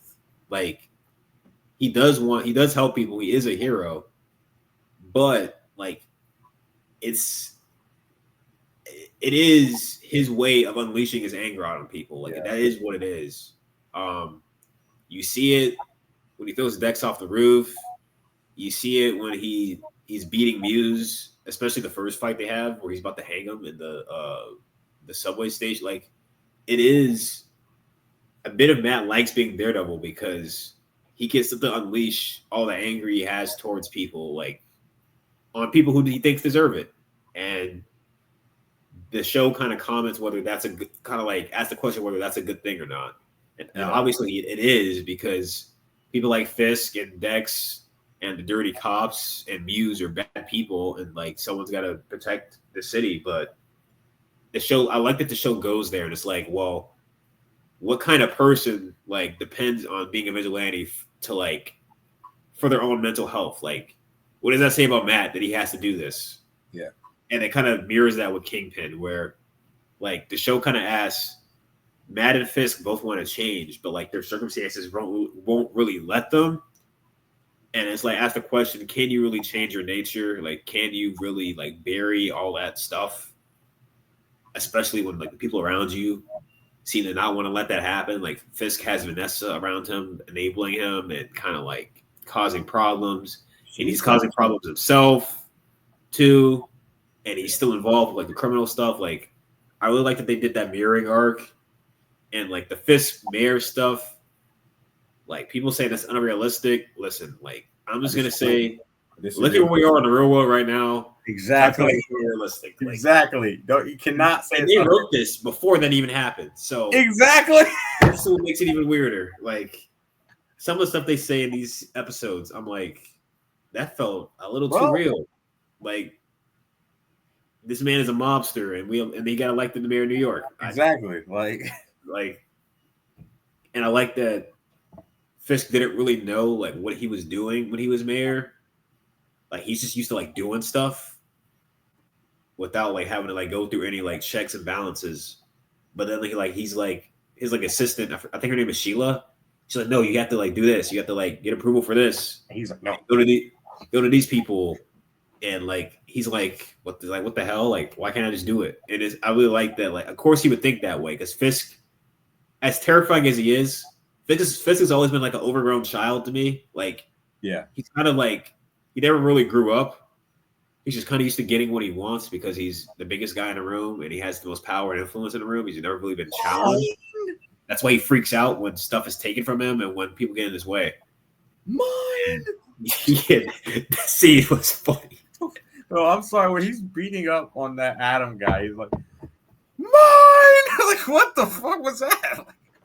But yeah, I think my biggest critique, one of my critiques, other than like the filmmaking aspect that we talked about, is the side characters and like I think some of it's a little overblown. Like I know a lot of people like Daredevil Twitter hates Cherry. They hate that man. I don't know why they hate him so much. Yeah, I think he's just there. I don't hate him. I just think he's just Like, there.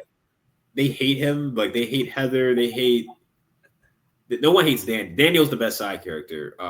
Michael Gandolfini's character, he's great. Yes, so good. He's great. I want to see more from him in season 2. I like BB, Ben Urich's niece. I like her a lot. I like her. Yeah, she's really she's the second best side character in my opinion. Yeah, those two are the best new characters they've added. I like the commissioner before they killed him. Because he didn't give a fuck. He's like, what you're doing is he reminded me of Darius. He reminded me of Dale on The Walking Dead. Because he was like, no, this is wrong. Like, he kind of reminded me of, like, I thought they were setting him up to be kind of a Commissioner Gordon type character, like he would work with Matt, but then they killed his ass. They set him to as soon as he got in that car, I was like, oh yeah, you're done. Like, it's over. But like, I don't hate like Cherry and Heather or Kirsten, the other one, but it's like they didn't give them enough to do, and I feel like it's because of this creative overhaul. Like, I feel like they had more in the original version, but then they had to cut a bunch of stuff out, and like it became focused on it. The season is like really plot focused, so that means that like characters that are not Matt and Fisk and Vanessa and like Dex didn't really have as much to do. So like Cherry is just kind of there, and Kirsten barely does anything, and Heather's just they try to do stuff with Heather later on, but like they're not Karen and Foggy. I think that's really people's main problem. Like that. Is they're not Karen and Foggy, and people, and I get it. Like, I was so happy when Karen came back. Yeah, the show missed her a lot. I missed her a lot. yeah, I did. But like, I do think that in season 2, they should have more defined roles for at least some of them, because they get to write their own story now. They don't have to like try to fit stuff into here and stuff. But it is really Matt in the Fisk season. They're kind of co-leads to me. Like, it is a Matt story, but it's also a Fisk story, almost as much. Oh, and speaking of minor characters, I really liked White Tiger. I think he was great, and I really like his niece. She's a great actress. Like, that actress is really good. Yeah, and I think she's gonna become White Tiger next season, because the director said they cut out a subplot where the amulet was gonna call to her at the end of one of the episodes. So that's gonna, I think Matt might kind of be her mentor next season, which would be interesting for Matt. But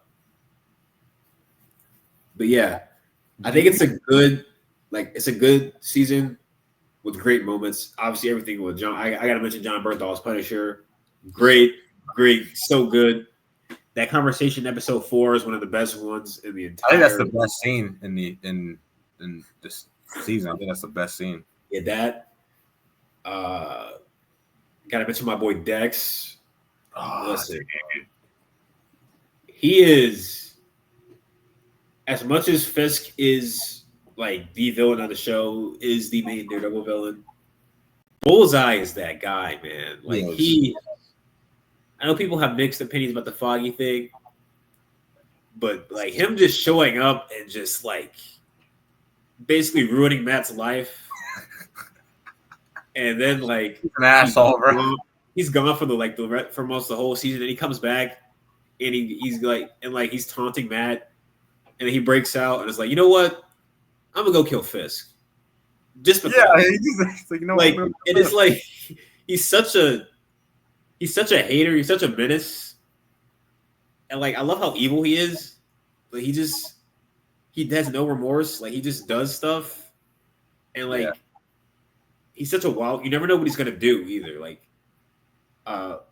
in that flashback, he was gonna shoot Vanessa at first, but then he was like, you know, he remembered what Fisk did to him, and he's like, nah. How about this? Honestly, the thing that I like about it, you kind of understand him. Like, no, you do, because Vanessa took advantage of him when he was like drugged in that place he was at. Like, he is crazy and he's mentally ill, but before like the stuff in the old Netflix show happened, he was living a fairly, okay. he was doing okay for himself, and like he was trying to get with this girl, and obviously it failed. And then Fisk killed her, and he's never let it go. Like, and I don't blame him for not letting it go because it's like, dude, you took away the one girl that gave that I cared about, like that kind of like understood me in a way a little bit, even though in this show, like yeah, in Born Again, like we seen the flashback. Vanessa comes to him. He looks like he's like drugged in that facility he was at. He doesn't really know what's going on, and she basically lies to his face. She's like, "Yeah, if you kill Foggy for me, like I'll get you out, and I'll make sure you're free." But then when he kills Foggy, he goes to jail, and she does nothing for him. So like, she lied to his face, and he's right back in jail. Like, so that's why he was mad. And he wanted to go kill her and Fisk later on. Like, he is a bad person. He is crazy, but like, he's constantly being used and then like manipulated by people around him. Because even in season 3, Matt manipulates him to go cause problems. Like, basically, Matt and Fisk basically took turns manipulating him in season 3, and now Vanessa's manipulating him in Born Again. She so like, was he never really has to make his own decisions. No, Vanessa was crazy. She was me personally. She was the villain of this season. Yeah, like, she was pulling a lot of strings. Like, okay, you can say Fisk was always a bad person. He was always going to relapse. Probably true, but none of this stuff happens, especially the Foggy stuff. None of that happens if she doesn't order the hit. If she doesn't mess around with Adam, Fisk probably never crashes out like he did. Like, there's a lot of stuff that she caused. Honestly, she's just as crazy as Fisk is. Like they were perfect friendship. They were Bonnie and Clyde in here. Like they deserve each other. They're Bonnie and Clyde with the political affirmations. But what I like about Dex is that he's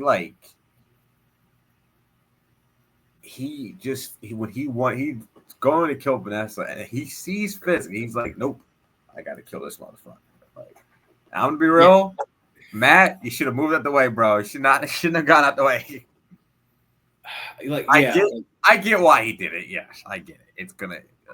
It's for Matt's character, and like he said the whole thing. I really like the line, like when Matt is talking to Dex in a prison, where he's like taunting him. He's like, "Well," Matt's like, "Well, why would I help you?" And he's like, "Because that's what good men do. They help their worst enemies." And like it's foreshadowing. Yeah. And then, like, when he banged Dex's head on the floor, he's like, "Fuck you!" I'm like, damn. Now Matt is so angry. This is the most angry he's ever been. Like he's crashing out. Like, and that's another thing that goes into something like I really like. I like what they did with Muse in episode 6, but not 7. Like Muse in episode 6, perfect.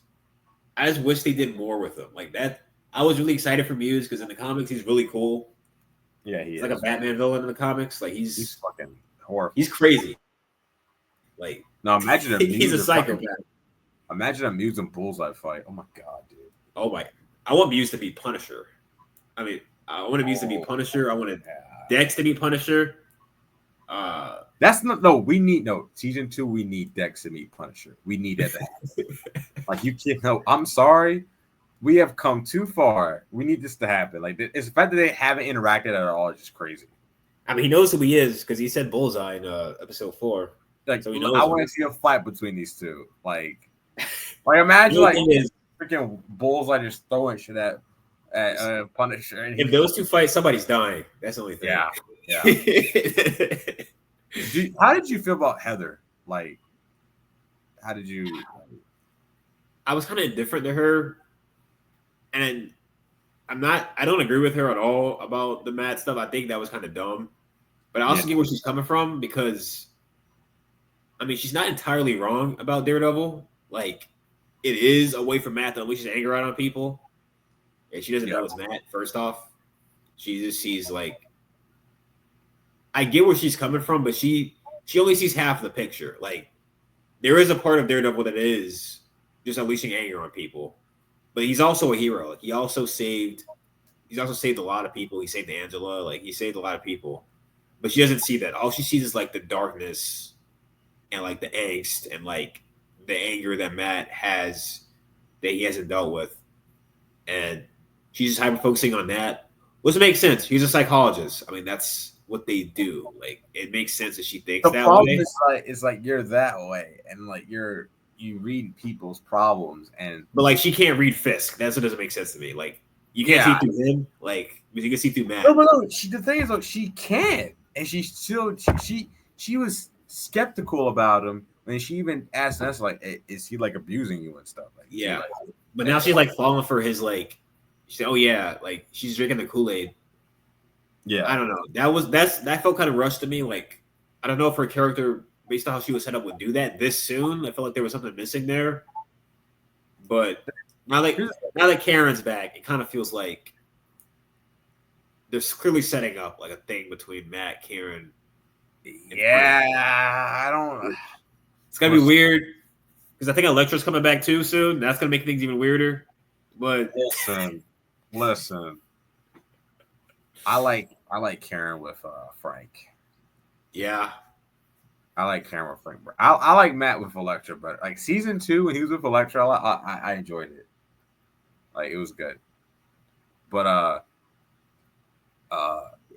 I think with Heather is like she the problem that I have is like she would say stuff like the episode with I think it was episode 4 or 5 where she was like, oh yeah, maybe we can give me an interview with Punisher or Daredevil. I was like, wait, you talk all you want to study these motherfuckers, but you think they're bad people, but you're willing to like. It's just I think it was really the Muse thing that messed her up. I think before that she was neutral.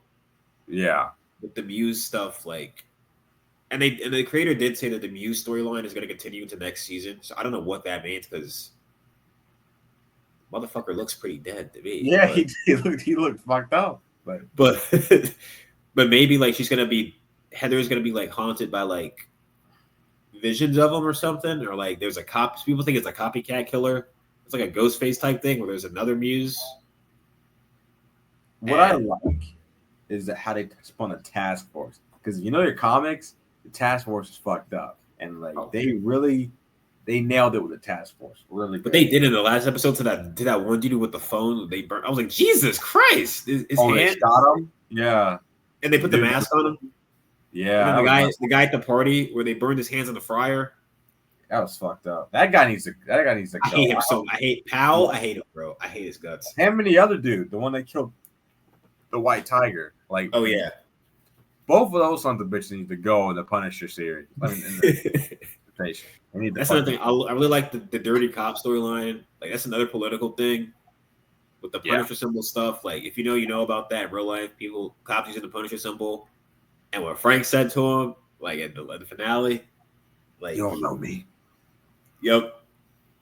Overall, it was a good, not quite great season, but I expect, based on the way it ended, I expect the momentum to keep up, and the storyline they're going for next season with Devil's Reigns in full effect.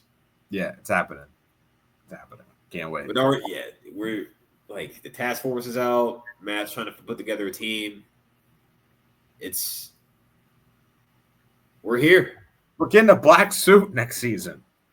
Yes. Double D's finally. The logo.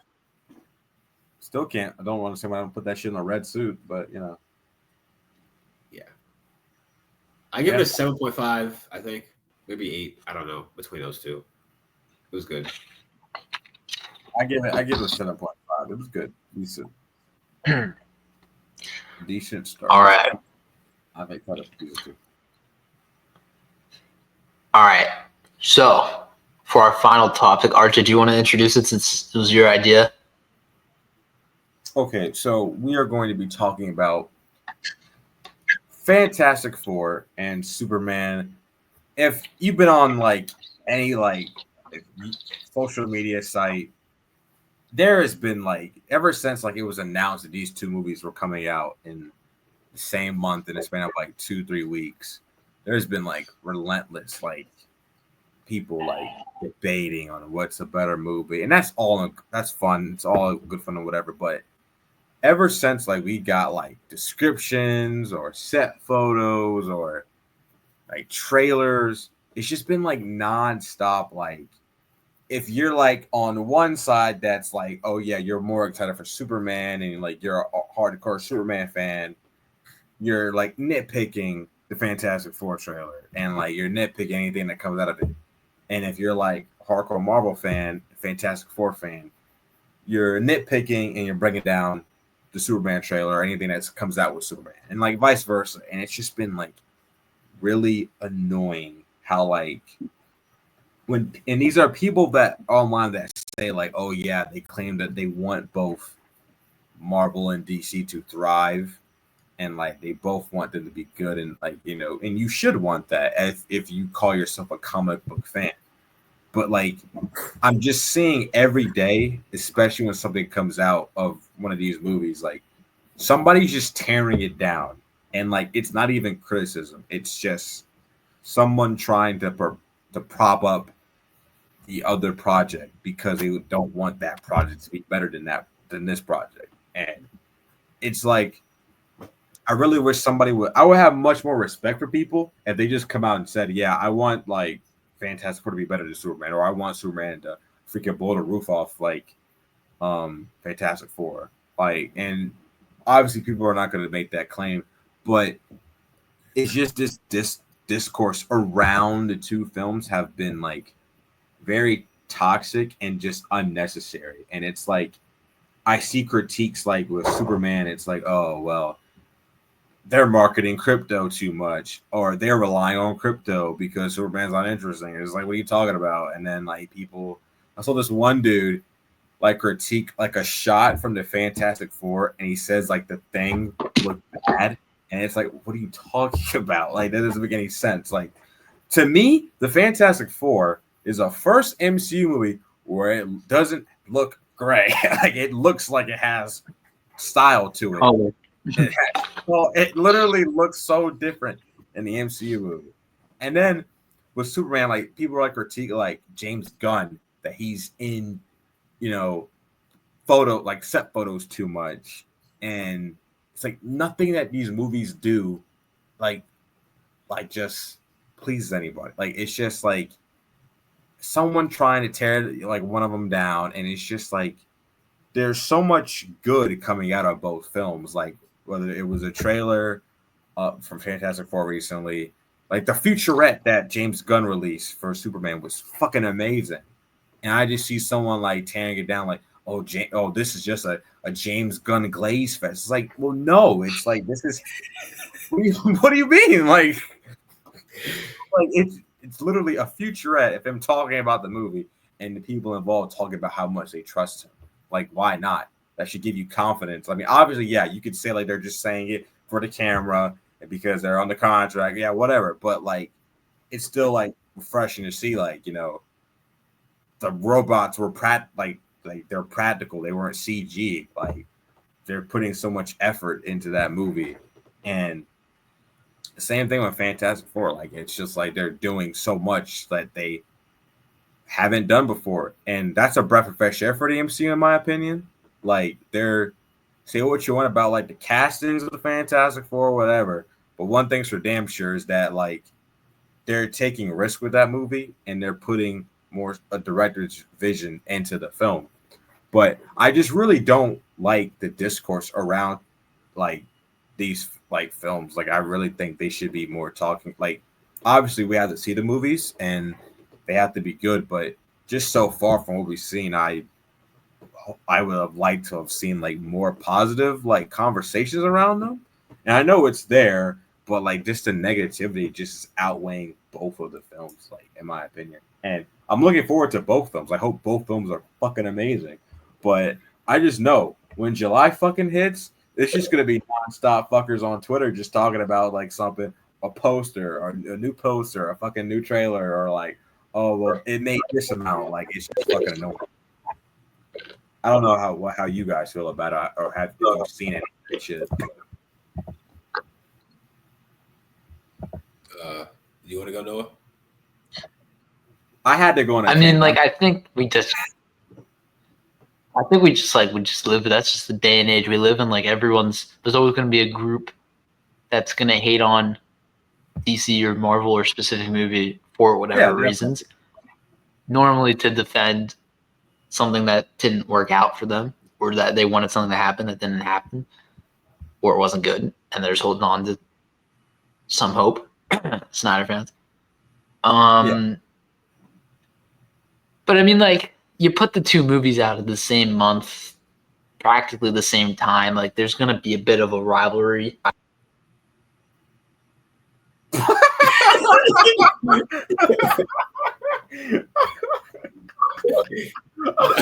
Great time. Someone cut me off.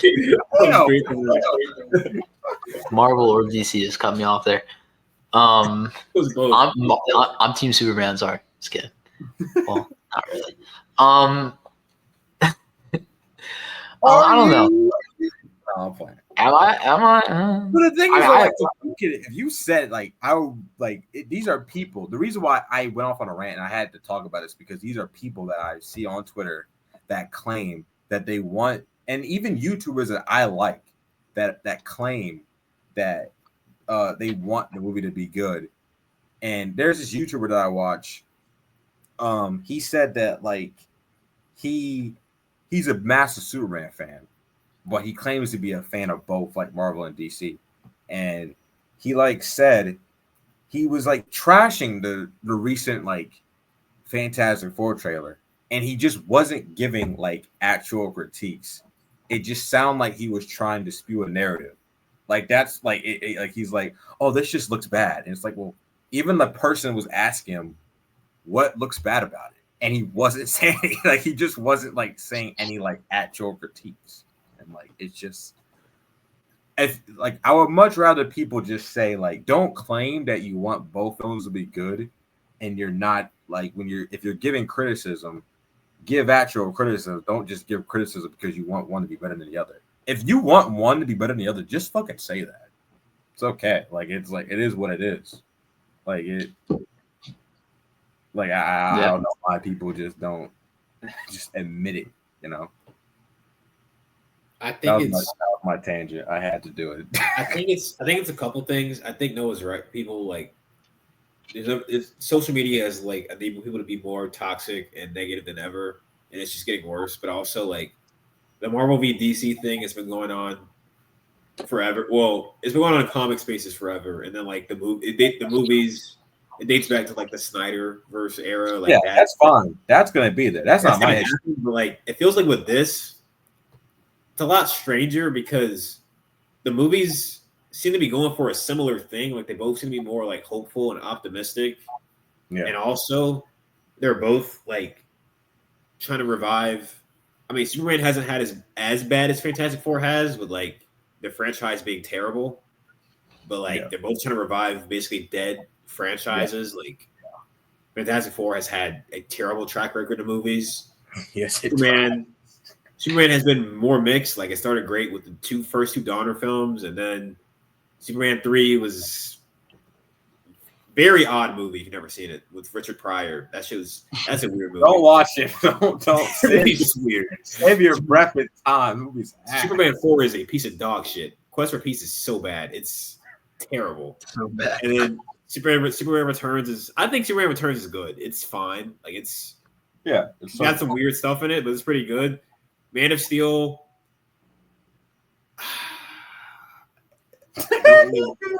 My hot take is I don't really like it that much. It's got some good stuff in it, but I don't really like Man of Steel as a Superman movie. It's not a good Superman movie. But I just feel like people. I do agree. I have seen this. I've seen what RJ's seen. I've seen it on Twitter. I've seen it especially on YouTube. It's really bad on YouTube where they just nitpick the hell out of either Superman or Fantastic Four, and it's you can be more excited for one of the movies. That's fine. People have different tastes. But it's stop this disingenuous BS of, oh, I want both movies to succeed, because you don't. You want the movie you want that you're more excited for to succeed, which is normal, but they can both succeed, and most likely they both probably will, because they're a few weeks apart. I think Jurassic World's in the middle of both of them, which if we're being real. That's true, yeah. That's gonna make more money than either one of them. It comes That's out gonna make more money than either one. Yeah, yeah. Because the type of movie that is. So this whole Marvel versus DC thing, I get it. It's a rivalry, but also like James Gunn and Kevin Feige have said this. Marvel and DC need each other because when someone puts out a bad comic book movie, it's not just bad for that company. It's bad for comic book movies because your average normie doesn't differentiate Marvel and DC. You see them all with superhero movies. Yeah. So when like there's a couple bad superhero movies, they turn on the whole genre, not just Marvel or DC. So like they both need to be good for each other's sake, which I don't think people realize that. If you care about good comic book movies, you should want them both to be good. Realize that. That's what I think it's also like superhero movie fans are just straight up becoming Star Wars fans, where they're just the biggest haters of their fan base. It's getting like worse. The biggest haters for the Superman movie are Superman fans. The biggest haters for the Fantastic Four are Marvel fans.